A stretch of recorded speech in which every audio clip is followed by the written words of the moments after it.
नमस्कार मित्रों, हमारे चैनल अद्भुत ज्ञान सुविचार में आपका स्वागत है। सुभाष जी शहर में रहते थे। उनको एक बेटी और एक बेटा था। बेटे का नाम विपिन और बेटी का नाम नमिता था। उम्र होने पर पहले बेटी की और बाद में बेटे की शादी करवाई। बहू का नाम पूजा था। शादी के 2-3 सालों में ही पूजा का वजन काफ़ी बढ़ गया था और वह पहले से दुगनी मोटी दिखने लगी थी। इस मोटापे की वजह से पूजा को कई लोगों के ताने सुनने पड़ते थे।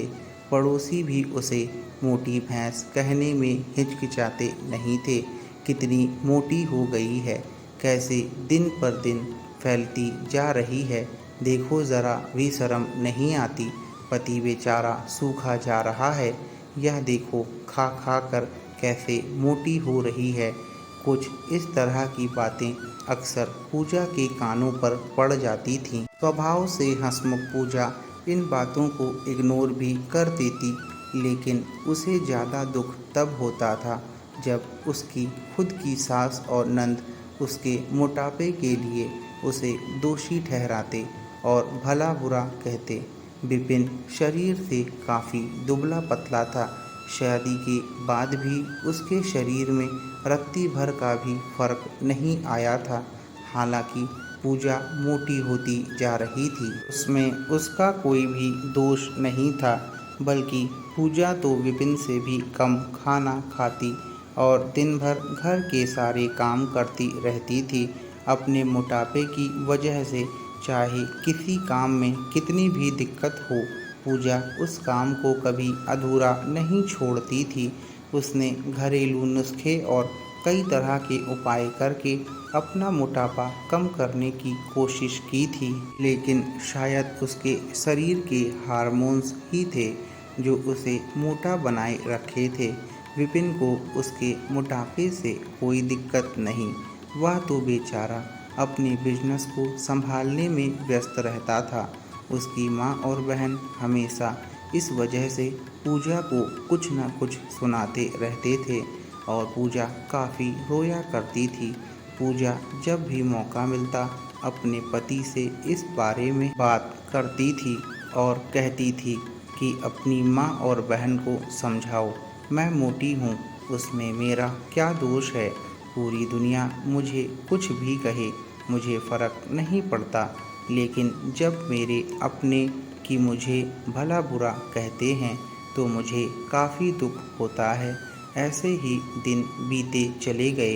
एक दिन पूजा की सास ताज़ी हवा लेने के लिए जब टेरेस पर गई हुई थी, तब वापस लौटते समय उनका पैर फिसला और सीढ़ियों से वह गिर गई। भाग्य से वह बच गई, लेकिन उनके पैर में बड़ा फ्रैक्चर आया। उनको अब एक जगह से दूसरी जगह जाने में भी काफ़ी दिक्कत होने लगी।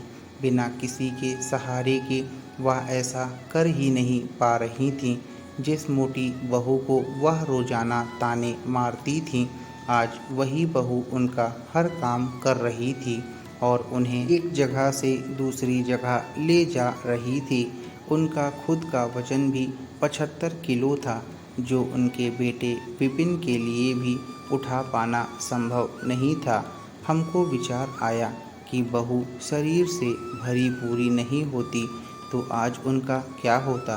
पूजा की सास को पूजा के साथ किए हुए अपने बुरे बर्ताव के लिए पछतावा होने लगा। उन्होंने एक दिन मौका देखकर इस बात के लिए पूजा से हाथ जोड़कर माफ़ी भी मांगी।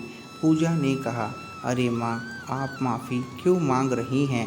आप मुझे समझने लगी, मेरे लिए इतना ही बहुत है।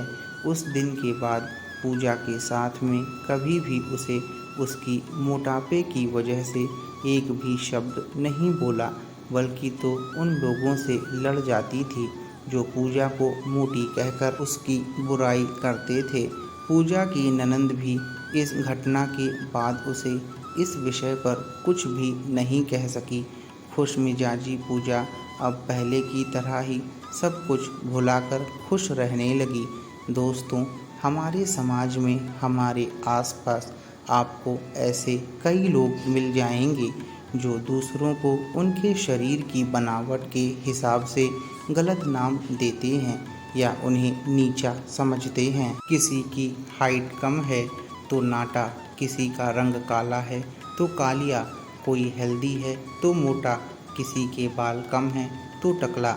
हमें ऐसी सोच को पूरी तरह ख़त्म करना होगा और यह समझना होगा कि बाहरी स्वरूप ज़्यादा मायने नहीं रखता, मायने रखता है भीतरी खूबसूरती, स्वभाव और विचार।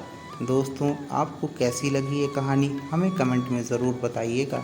और अभी तक आपने हमारे चैनल अद्भुत ज्ञान सुविचार को सब्सक्राइब नहीं किया है तो सब्सक्राइब करें और बेल आइकन को दबाना ना भूलें।